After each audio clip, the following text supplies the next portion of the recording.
nada hay exento de polémica en este mundo. Y tampoco iba a serlo el uso de las aguas de Borines, por más que esa sencilla denominación se nos haya incrustado a los asturianos en la sesera a lo largo de más de un siglo de comercialización y reconocimiento local, provincial, nacional y a veces hasta internacional. Y es que, de haberse inventado por entonces, a buen seguro que los vecinos del pueblo piloñés, que lo fueron a mediados del siglo XIX, hubieran cantado aquellos versos que decían que...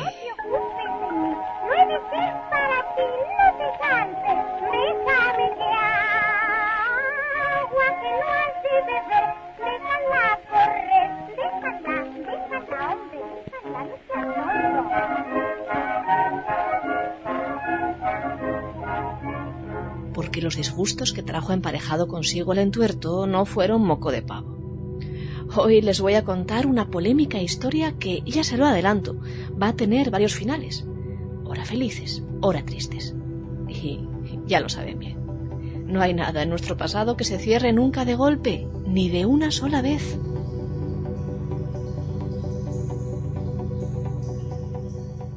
Todo empezó, cuentan los viejos, por un burro. Sí, así como me oyen. Un burro lastimoso y agonizante, además, lleno de calvas y de llagas por doquier, sin fuerzas ya para cargar la hierba, y cuyo dueño dejó para morir en los terrenos donde se encontraba un pequeño manantial, al que decían el del Estepazo. La leyenda, narrada por Saúl Torga en sus apuntes de una parroquia, tiene el desenlace que ya se imaginarán. El pollino regresó a su casa libre ya de todo mal y de enfermedad, descubriéndose así las propiedades medicinales de unas aguas a priori pestilentes que exhalaban el olor a huevos podridos, a azufre, el olor propio del ácido sulfídrico. Claro que probablemente para tanto no sería, o al menos las propiedades no podían tener un efecto tan fulminante. Pero que las aguas de aquel manantial, al que cabría mejor llamar charca en aquellos años, tenían propiedades, lo había observado en 1855 ya Pedro Barto, médico de la parroquia de Vallobal. Algunas versiones, por cierto, fusionan ambas historias, y dicen que Arto fue quien descubrió por casualidad a un pobre asno cubierto de llagas y metido en un charco cuyas aguas despedían un olor azufroso, lo que le llevó a analizarlas. En fin, fuera como fuera, que aquello en los tiempos isabelinos solo significaba una cosa: negocio, un negocio en auge, que durante los próximos años no pararía nunca de crecer. La balneoterapia, la toma de baños y el consumo de aguas con propiedades medicinales cubriría en las siguientes décadas el solar Astur de establecimientos hidroterápicos, como los que una vez cubrieron, por cierto, en Gijón, el Arenal de San Lorenzo. En otro balneario, el de Ontaneda, en Cantabria, se encontraba tomando las aguas a de Flora, a la sazón director del comercio, cuando llegaron noticias del desastre de Anual, ya en 1921. Vamos, que aquella pequeña charquita a donde iban a morir los pollinos era la gallina de los huevos de oro. Y no tardó en haber, claro, quien se quisiera aprovechar de semejante circunstancia. Quienes mejor han explicado este tinglado que procedo a contarles fueron, en páginas del Boletín del Ridea, en 1992, Marien Madera y Asunción García Prendes. Verán, Pedro Barto, en 1855, no descubrió nada. Más bien certificó lo que el saber popular ya conocía. Parece ser que los propios vecinos del lugar utilizaban ya de forma previa las aguas del Estepazo, y que para 1866, y de forma pública, como correspondía al terreno comunal donde se encontraba, no pocos eran los visitantes que desde otros puntos de la provincia acudían a tomar las aguas en la charca de Borines. Y un año después, va y resulta, después de años de explotación pública y popular, que aparece, casi que por arte de birlibirloque, un propietario. Aparece un propietario, y aparece también, qué casualidad, un comprador. 29 de noviembre de 1867. Ante el notario de Infiesto comparece Pedro Sanfeliz de la Infiesta, en Borines, asegurando que él es el dueño de la finca que rodea la charca del Estepazo desde hace como mínimo unos 20 años, aunque nadie tenga conocimiento de ello. Lo hace acompañado de un personaje que Nicolás Martínez Agosti, en El perfil de Piloña, un librito de 1916, definirá como un hombre locuaz y avispado, que gozaba de alguna influencia en Madrid y que siempre se había distinguido por su antipatía a todo lo que fuera de interés para la capital del concejo y por sus deseos de proteger, enfrente de esta, lo que llamaremos la población rural, compuesta de aldeas y caseríos. En este punto último, a buen seguro discreparán los vecinos de Borines, que hasta la firma del dichoso documento disfrutaban en libertad del predio del Estepazo.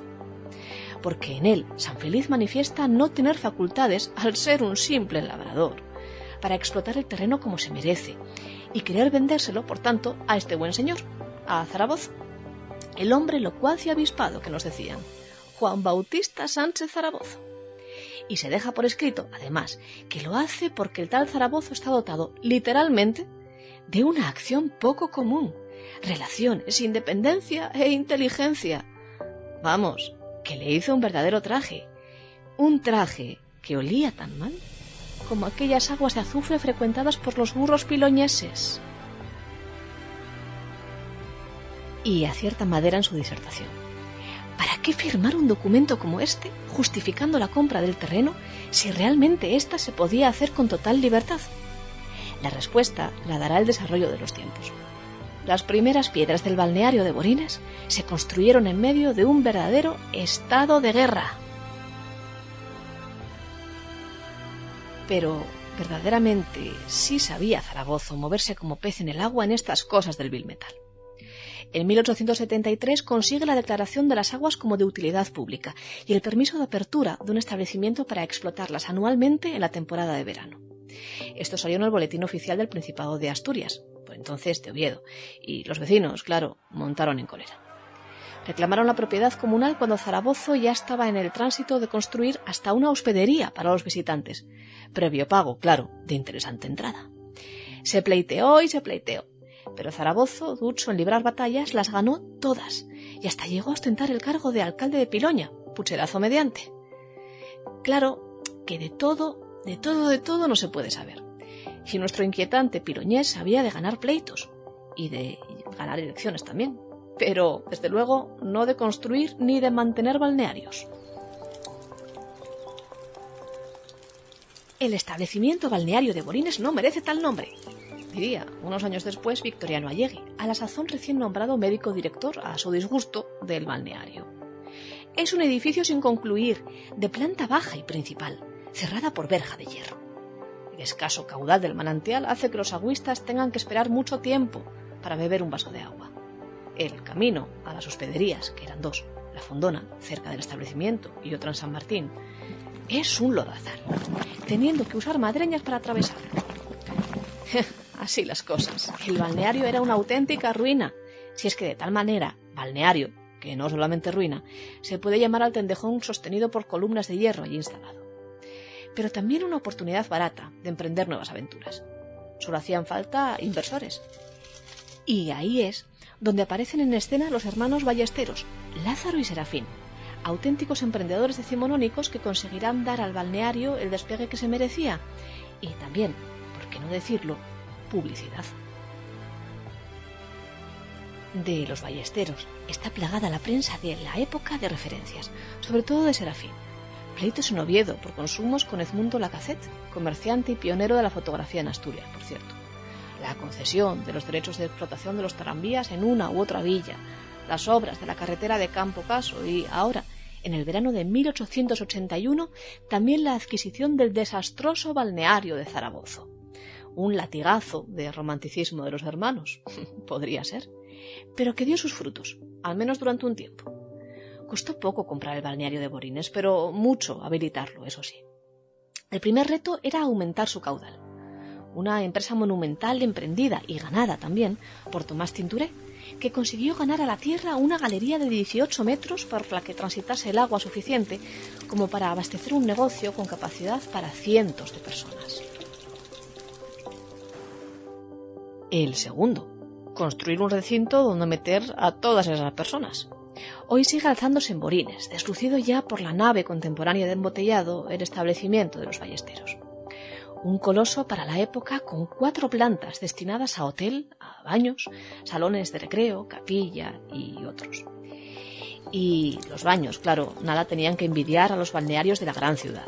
Figúrense, 9 piscinas balneoterápicas y un gabinete de baños de asiento que proporcionaba la posibilidad de duchas rectales, perianales o vaginales a 40 grados de temperatura, baños de vapor, duchas verticales con chorros dorsales, baños infantiles, hidromezclador para variar el modo de ducha y sifones de Weber para pulverizar narices, ojos y oídos. Todo esto a finales del siglo XIX. El hotel, integrado en el propio recinto, tenía capacidad para un centenar de personas aproximadamente. Contaba con un amplio salón de baile y la cocina de chefs reconocidos en Madrid. De todo aquello y demás disfrutó hasta el expresidente del Consejo de Ministros, Práxedes Mateo Sagasta, que visitó el renovado balneario de Borines poco después de su inauguración, en 1892, en el mes de agosto. Pero la aventura llegó a su fin cuando apenas se había comenzado. Porque, verán, los sueños muchas veces no salen como debieran, por más que acaben de una manera u otra dejando su pozo en nuestra memoria. Aquella inauguración del balneario de Borines fue una auténtica campaña publicitaria a la que se invitó a periodistas de los más importantes periódicos asturianos, El Comercio entre ellos y nacionales también. Se bailó y se cantó y el evento social figuró los días siguientes en las páginas de todos los diarios.